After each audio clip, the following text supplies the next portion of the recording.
Assalamualaikum warahmatullahi wabarakatuh. Nama saya Sheila Dava Nur Aziza dari kelas AP21A jurusan Administrasi Publik. Di video kali ini saya akan sedikit menjelaskan tentang teori organisasi mengenai 3 aspek. Yang pertama teori klasik, yang kedua neoklasik, dan yang ketiga teori modern.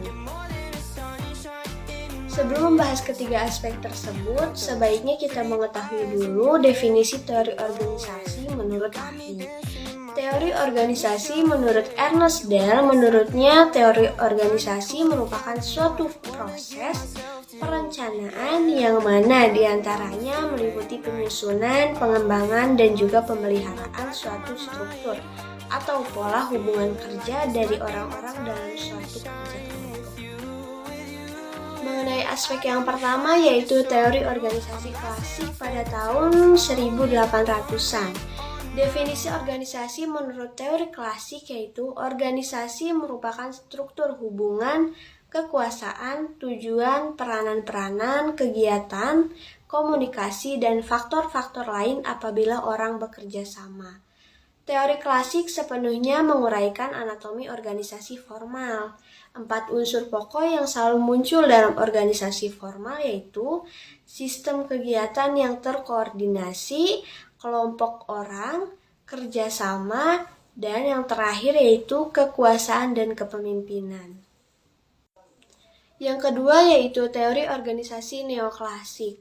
Teori organisasi neoklasik ini merupakan aliran hubungan manusia atau yang dikenal juga dengan sebutan teori hubungan manusia.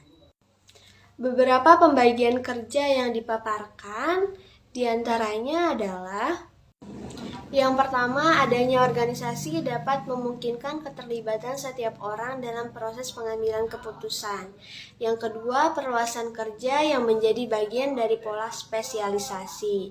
Yang ketiga, pemberian kesempatan kepada yang masih baru untuk ikut serta dalam pengambilan keputusan manajemen puncak, yang biasa disebut dengan manajemen bottom up.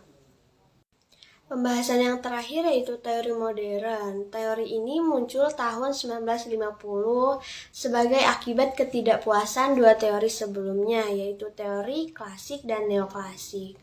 Teori ini sering disebut dengan teori analisa sistem atau teori terbuka yang memadukan teori klasik dan neoklasik. Perbedaan antara teori modern dan teori organisasi neoklasik yaitu neoklasik menekankan pada pentingnya aspek psikologis dan sosial karyawan sebagai individu atau kelompok kerja, sedangkan modern memadukan antara organisasi klasik dengan organisasi neoklasik yang melihat bahwa semua unsur organisasi sebagai satu kesatuan yang saling bergantung dan tak bisa dipisahkan.